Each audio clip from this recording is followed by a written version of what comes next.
Good Monday morning. Today we are bringing you a special episode of Your First Job, recorded live at the Westover School in Middlebury, Connecticut. I had the honor of sitting down with Brenda Mallory, Westover alumna, environmental justice leader, and former chair of the White House Council on Environmental Quality on the occasion of her 50th reunion. We talked about returning to the place that shaped her, the power of quiet determination, and what it really means to lead with purpose. Let's get into it. First, I want to say welcome home. Thank you. To you, and congratulations to you and to your classmates on your 50th reunion. That is just absolutely incredible.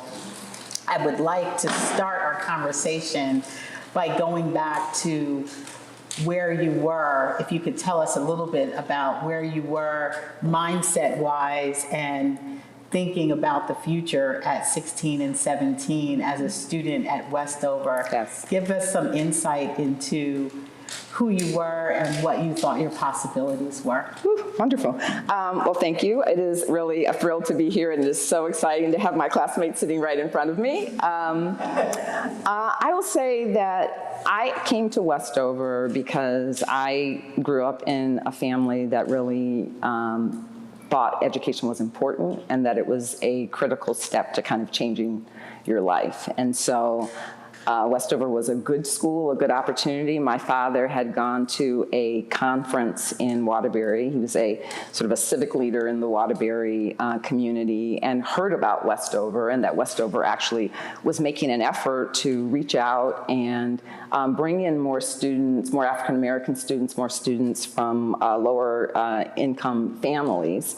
And so they connected us with the admissions office, and I sort of came here really just thinking that it was a good school that would further my goals of having kind of a good life, a life where I could take care of my family, a life where I knew that I would be able to lead kind of a responsible and contributing life. I wasn't even thinking I'd be a lawyer. I wasn't necessarily thinking career at that point. It was just much more of just you go to school, you work hard, you get a job, you move on. And at 16, I thought I was going to be a child psychologist. So I had the opportunity to take the psychology class here with Nikki Ostrander. And she, helped me to see really child psychology as a place where I would be able to kind of bring my interest in child development, but also the way in which meeting with people and helping children early can actually change your lives. So that was my goal then. Clearly that didn't happen. We're going to talk about the where and why, but before we do, it strikes me that in your class of 75. Correct. So you entered in 71? Yes. And that's post-civil rights movement, sort of. I mean, yeah, we're kind of at the edge of it. Contextually Yes. at the edge of it. And you're coming to this place as a pioneer in some ways, right? Yeah. So first to ultimately go on to college in your family, but also I would imagine the first to go to boarding school. What were you leaving behind as a family dynamic? Were your parents afraid, concerned? What were any? Yeah. Yes, that's a great question. No, my family was not afraid or concerned. I think, again, the idea of the importance of the education, and it really wasn't treated that differently from if I had gone to the Catholic school in my community, which I would have gone to. It was just that I wasn't going to be at home. Right. And so for them, I don't think they saw it as a risk. My mother, who I was very close to, obviously saw it as something where she missed having me there. I mean, I spoke to my mother every day that I was here. Yes. Right. In some ways, it made us closer. But she called every day. Somebody would answer the phone and yell down the hall, and I would talk to her. And so that was lovely. And what I learned afterwards, which I don't think I fully appreciated at the time, was it did remove me from my community, right? My peers.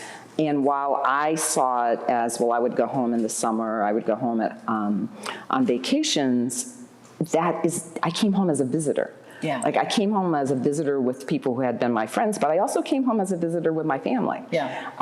And so that was a dynamic that I don't think I fully understood until later. That was a reflection back. You kind of reflect Looking back. on what Yeah. that was. Yeah. So you were also in that time period, if you will, and sort of also at the cusp of what was emerging as the women's movement. Yeah. Right. And so, can you talk about what that was like to be in a all-girls school at that time? Was that part of the conversation at Westover and among women here? Again, I felt like that was was a part of the reflection back. I think when I think about my own daughter, actually, who also went to a girls' school, I was much more aware in making that decision of what the choice meant in terms of, creating an environment that was a safe and commanding environment for women who could just, be good students and not have to worry about some of the things that come up in, when you're in a mixed sex community. But for myself, I think I thought of it more as a thing I was missing as opposed to a thing I was gaining. I don't think, again, while I was going through it, that I was saying, oh, this is really creating really the special opportunity for me because I am in an all-girls environment. I didn't really see it that way. I don't know that I would have seen it that way. I don't think that at that age any of us would sort of think about it, but when I think about all-girls school environments, and we talked about this on the phone, HBCUs, for example, in an environment like that, you have all types of, you have a diversity within that environment, which really sets up an understanding around the self-efficacy of girls, for example. So you have a valedictorian, you have a class clown, you have a mathlete, you have a drama student, you have an athlete, and so I love that about the all gender school experiences. Yeah, and I agree with that, and I also think that I very much, again, came from a family where the belief was, and what was instilled in me was, I wasn't going to be held back because of my gender or my race or any other thing that that was sort of an attribute.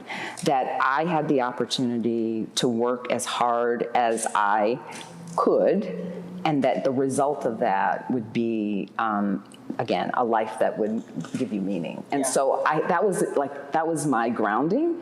And so when I came to this environment, it just seemed like, yes, this is a good place and it's a good school, but the impact of it being an all-girls school just wasn't front of mind. Yeah. Do you think that you were confident at that time and in those moments? And I ask you that because you were at 3 elite schools, so Westover, then Yale, then Columbia. Did you have a sense of confidence, do you think? Yes. I think I believed that I could, through kind of focus and hard work, do what I needed to do, that I could get results. I believed that. But I was also aware, in particular, as I went to Yale and Columbia, that there were others who did not believe that I should be there or that I did have that potential. And it led to a very, in some ways, like just a strong sense do the work, get the results. So that burden of proof. Right. Yeah. I was like, I don't know that I ever would have described it as I'll prove it, I'll show you. I don't think I went that way because that's too negative and that's kind of not the way I see the world. But I thought of it as do the work, get the results. I got some gossip on you. Okay. But I think it's really good gossip, and I think that it tracks with what you're saying, which is that you are a very serious student. Yes. And I think contextually, it's just important. I say it, smile and with a smile, because I think that the knowing, even if you didn't articulate it at that time, what you're saying now, knowing that the presumption of competence and excellence doesn't always follow you into the room. Right. That have that burden of proof. Yes, no, 100%. No, I was a serious student. Yeah. And I think I'm a serious person, and who also actually likes to have fun. But yes, I think at base, I'm a serious person. Yeah. So, and you've done some serious work. So you switched from child psychology to environmental impact and justice and working in the environment. But can you take us through where you were and how you came to this field of work? I switched from child psychology to basically law. And my thought about law was it was an opportunity to do something where you didn't have to decide, because I didn't really know at 18, 19 what I wanted to do, but I knew that I wanted. Just go to one of the best law schools in the country. Go to a good law school. There's nothing else to do. I mean, go to a good law school. Something could come out of that. You could be a lawyer. You could be a policymaker. You could work for the government. I mean, like there were just a lot of choices within that field. Right. And that's about how I saw law. And I didn't know any lawyers close up, so I didn't really know beyond Perry Mason what lawyers were even supposed to do, right? So it was kind of a cartoonish sense about what does it mean to be a lawyer.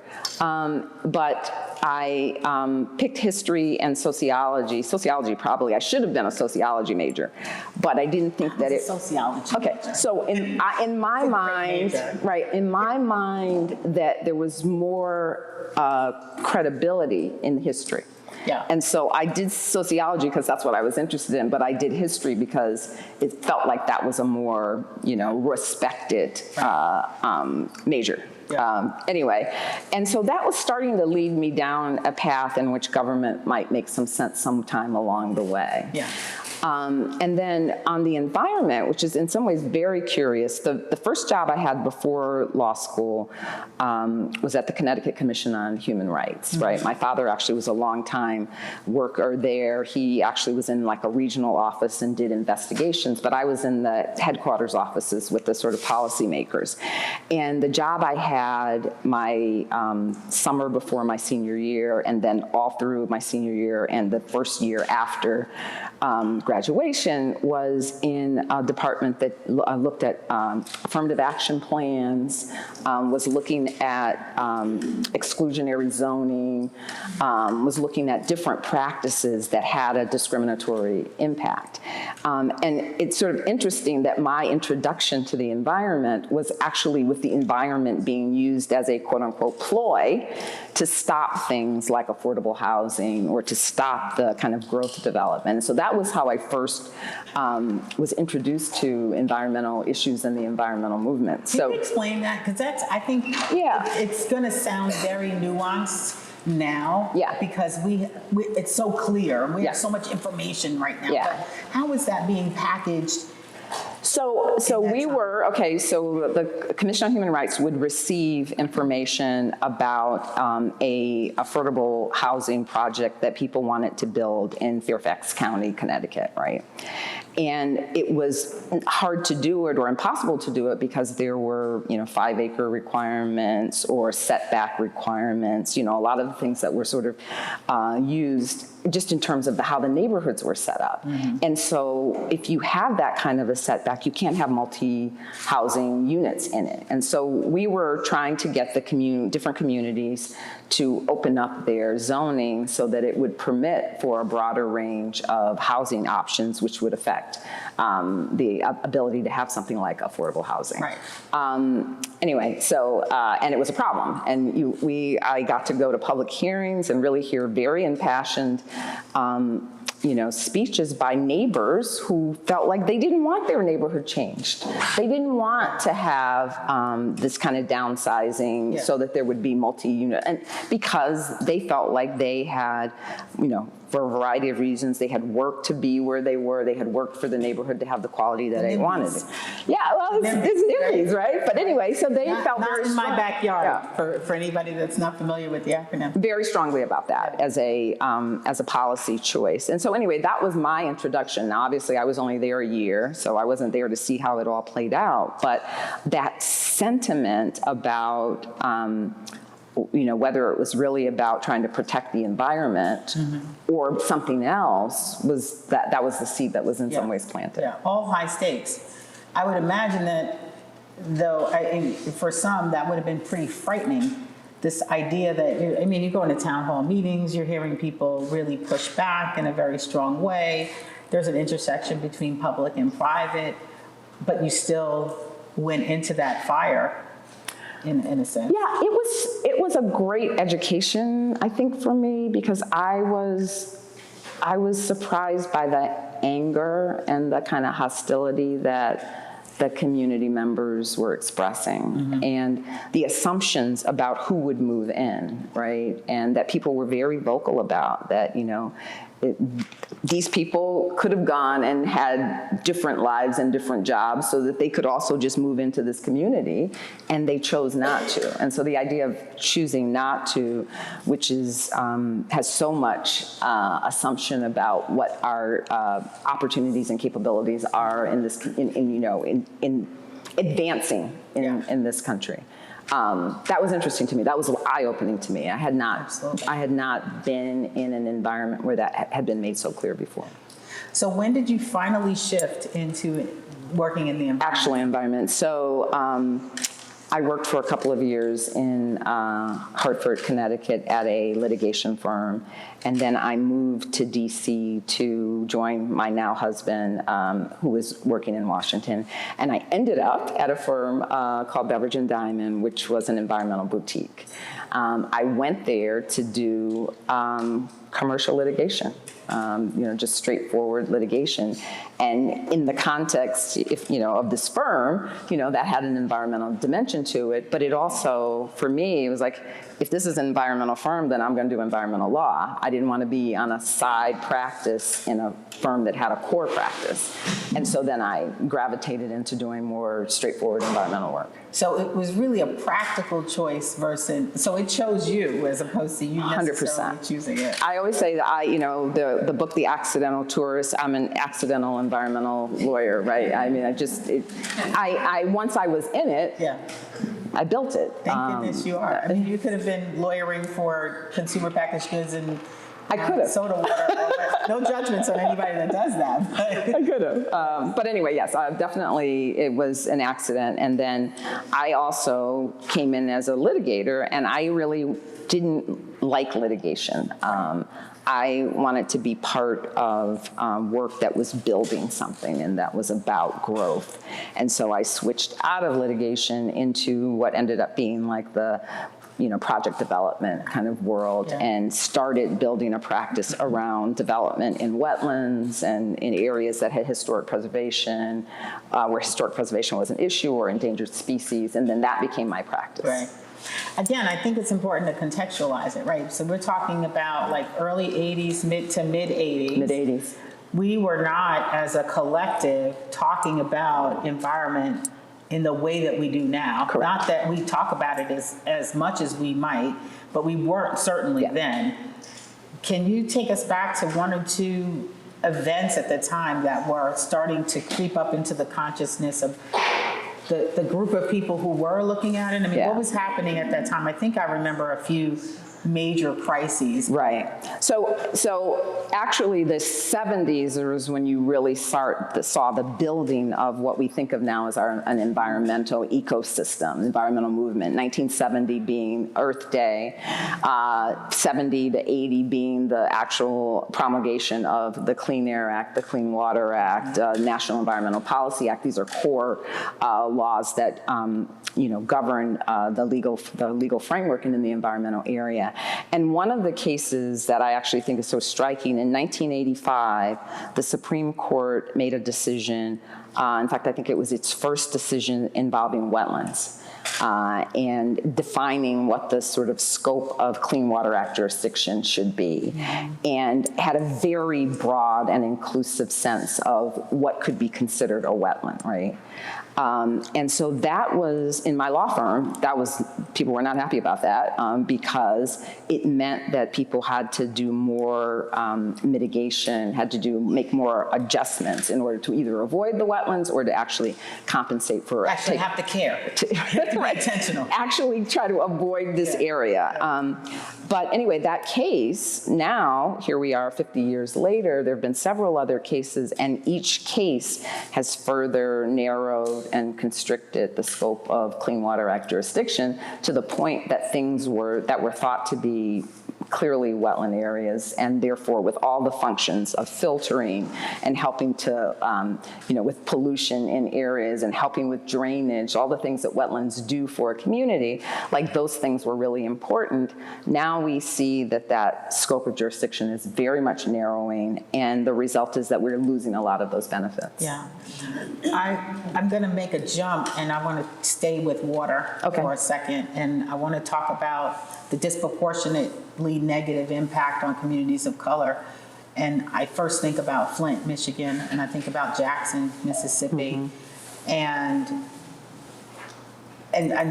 numbers of other communities that are not named. Yeah. Do you think that if there were different urgency then and less restriction, that we wouldn't be as far along in those areas, we wouldn't be so damaged in those areas? Or yeah, I mean, well, first of all, like the environmental structure in this country is really interesting because it's part federal and part state, right?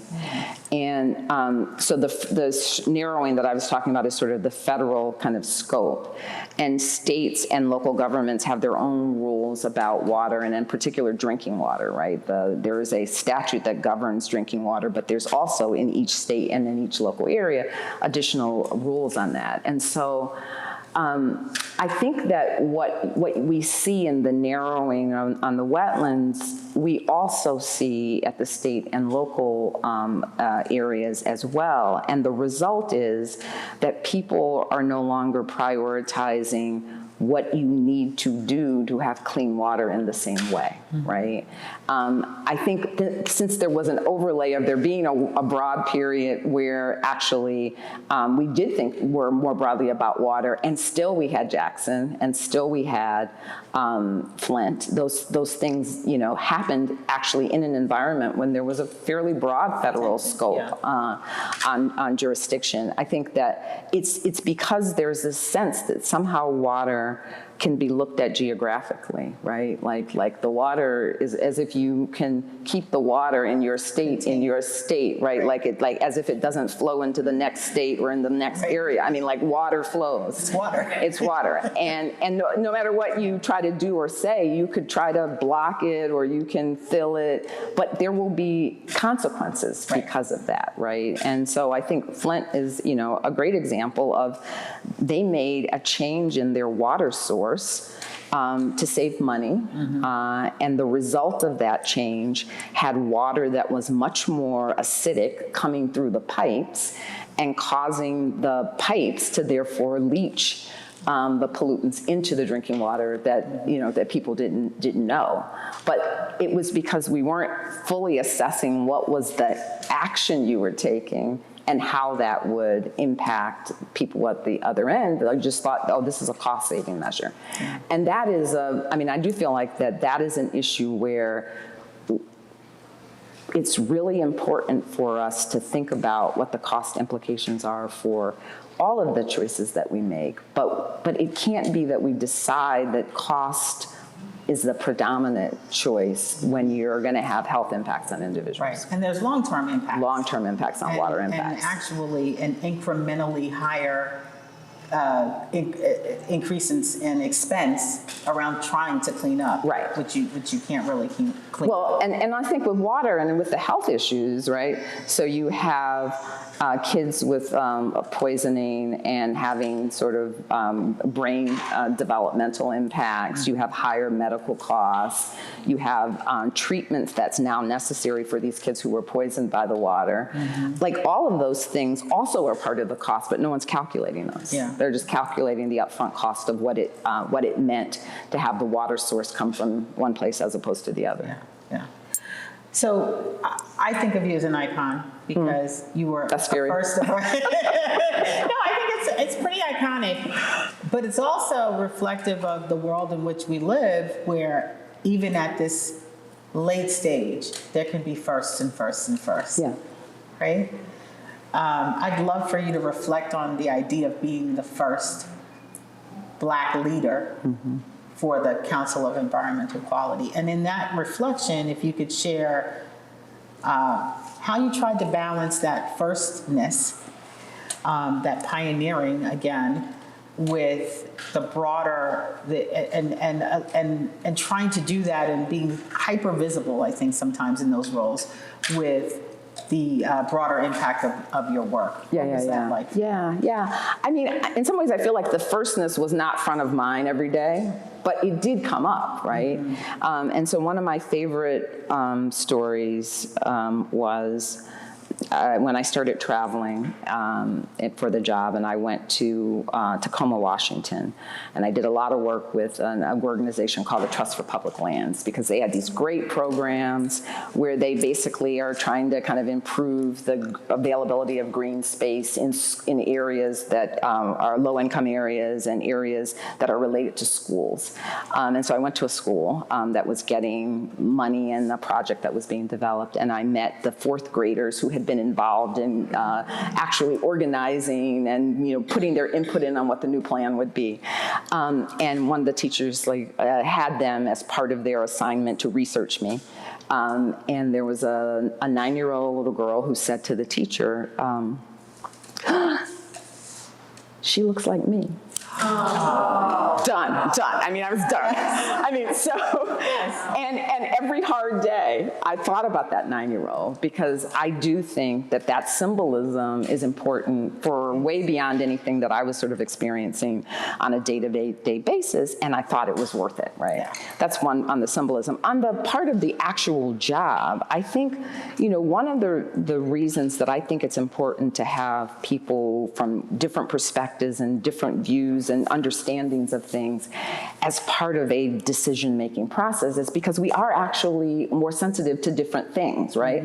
So when I walk into a room and I'm part of a conversation, my background is different than maybe the guy sitting across the table for me, and therefore the questions that I'm asking about what the impact is going to be on a community or on people or on the way the science is going to be evaluated is going to be slightly different. And so to me, that is what representation is about, right? Because it's not just to have, a nice coloring in your brochure. It is about the perspectives and experiences that people are bringing to the table. And so for my day-to-day job, for the job of policy making, which is dealing with people all across the government and all in industry as well, to try to ask the right questions or to kind of explore issues in a way that's making sure that people who are often not thought of when you're making these decisions are part of the consideration. Yeah. And they could be really as simple as,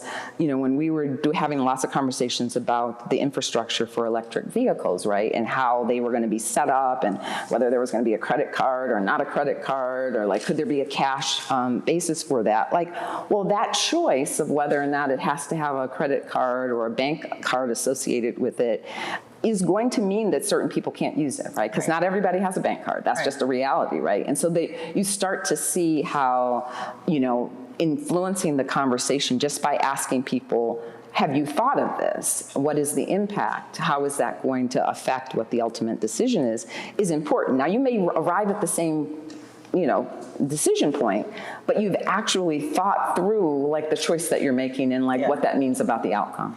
I'd have to imagine too, sitting in a room with you and across from you, I probably need to have all of my T's crossed and I's dotted.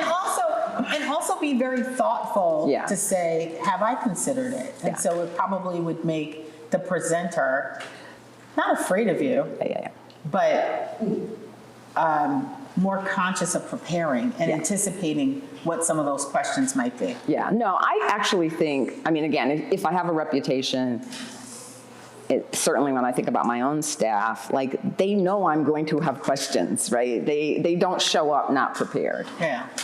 And that's great. So I had a great staff. They were excellent. They anticipated where I was going to go. They knew when I was going to go off. And I think that's good. Yeah. I think that's good because I have to be in the position to go explain to somebody else why we are recommending X, Y, Z, and what choices we have made to arrive at that decision. And I can't go into that room unless somebody has prepared me in my room. So you've worked in Washington primarily in a role and in roles that are that touch politics but are not political. And we're not going to have a political conversation today, unless she wants to. When I was a career appointee, my job was to make sure that the political team knew the options that they should be making and what that would lead to, understanding that it was their choice. Right? That's the way our government has always worked. In my political role, I actually went in and was the person who was pushing for an outcome that was consistent with the president's agenda, right?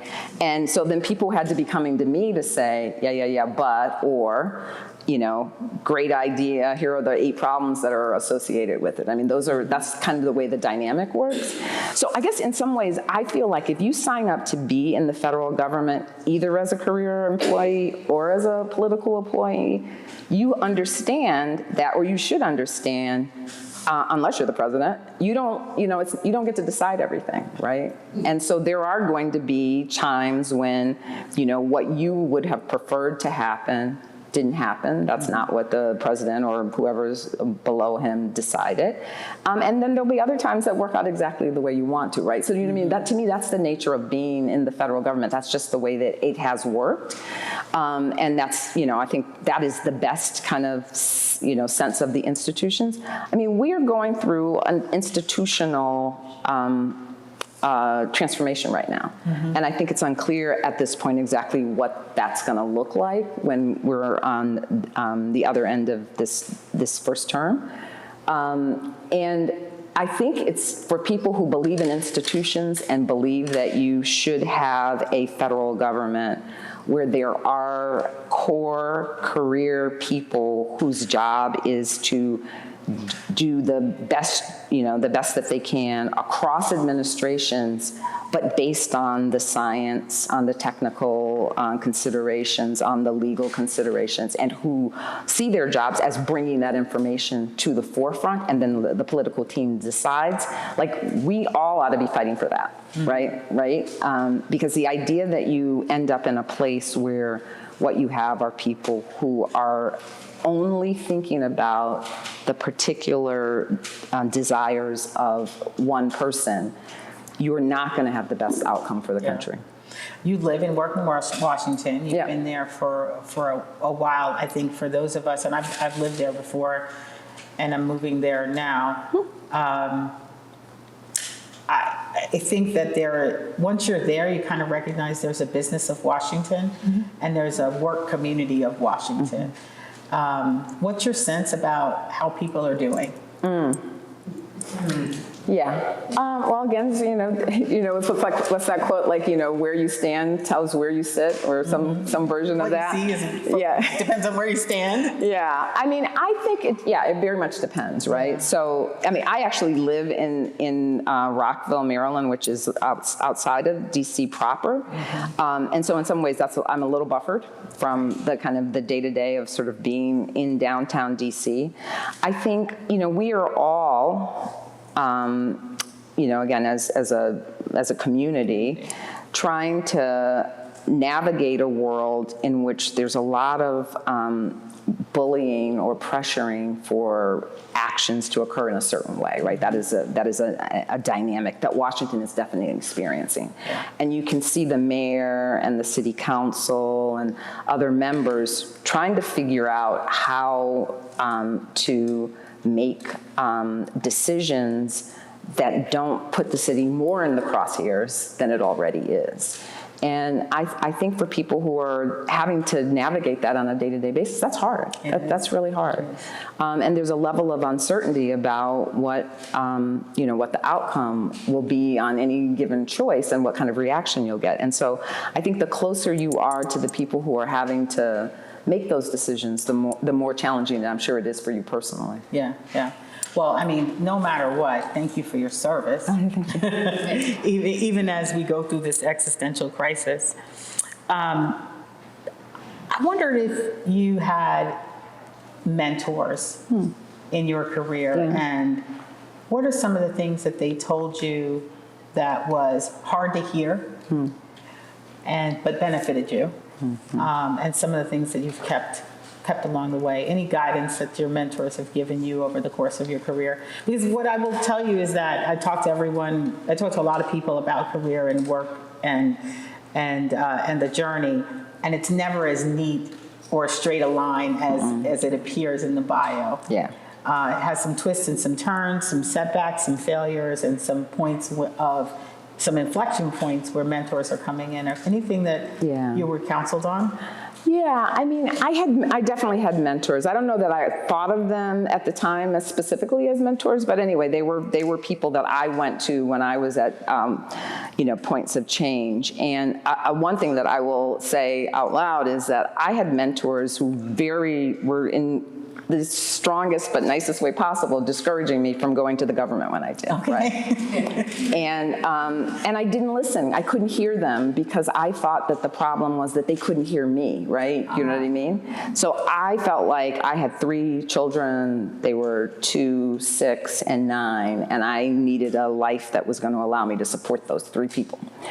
And what my mentors, friends seemed to be hearing was that I wanted to leave the law firm, but that I should be general counsel somewhere else, right? And so what I thought was a difference in their understanding that what I'm saying is I need more time, and a general counsel anywhere is not going to give me more time.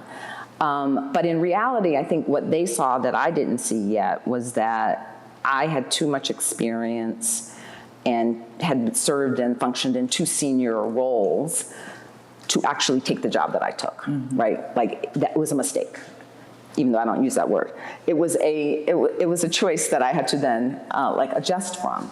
But I thought it was a great example, and I say this to people when I'm talking to them, that, sometimes you have to make sure that you are listening to people when they are talking to you, right? And not just kind of pushing aside what they're saying because you've decided that they don't understand your goals. Right. That more of a give and take conversation, I think, is really helpful when you're talking to people. So that's my example of having just convinced myself that, like if they were really listening to me, they would know that taking a job as a general counsel anyway was not going to, meet my needs. Moving you further into the abyss. Yes, no, that was, and in fact, they just knew that the job that I was taking was not going to be professionally satisfying, was not going to be able to give me the level of autonomy that I was used to having. Yeah. And so, then it was a journey of moving from the wrong job to get into the right job, or to get on a train to the right job.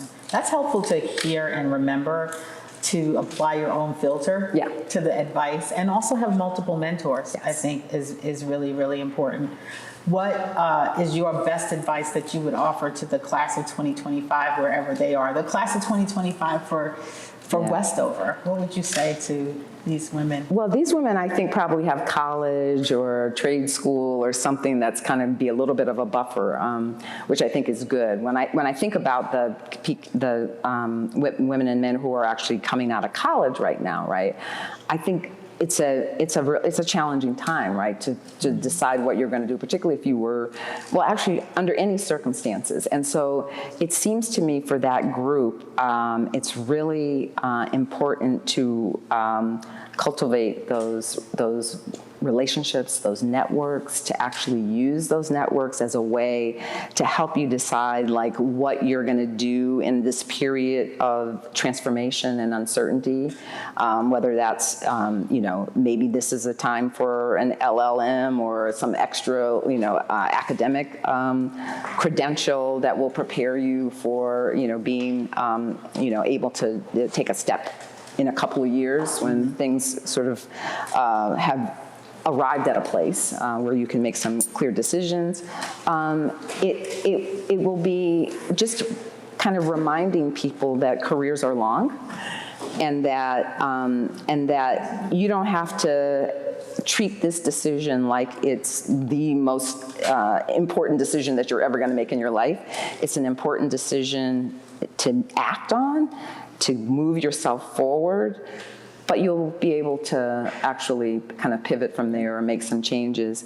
And I would say that allowing yourself the kind of some flexibility to make that pivot is a kind of an important part of that. When we were preparing for this conversation, you said to me that this was an interesting inflection point for you in your life, and you were giving yourself permission to pause. Yeah. And I love that. I think that's exciting. Yeah. I don't think it's daunting at all. I think it's exciting. And I'm curious about what are the inputs that you would consider as you make a decision to say yes to the next thing, if anything. Yeah, I mean, this is a really unique time. I have not, in my 40-plus year career, ever not had a job or not been looking for a job, and that's my state now. I don't have a job, and I'm not looking for a job at the moment. How does that feel? Fabulous. I mean, honestly, I was surprised how fabulous it feels. But what I'm trying to weigh at this point is, again, this is the next part of my journey. You know, probably the last significant chunk of time I will plan for, and I know I want to continue to do meaningful work, but I know that I also don't want to really run anything. I don't want to be the team lead, the CEO, I don't want to be the head of some institution. But I would like to be part of contributing to issues that are important to me, issues relating to the environment, issues relating to diversity. These are things that are core to who I am. And so I'm going to be looking at ways where there's substance, where the demands are not so daunting that it feels like I have another job. And that will leave me with some of the kind of freedom and flexibility to do things like mentoring, to kind of play a role in community organizations within my own community in a way that I haven't done before. And so that's the kind of balancing that I'm doing. Well, I'm honored to have had the opportunity to meet you before you move on to this next chapter. Thank you. And I'll be watching. And let's give Brenda a big hand. Round of applause.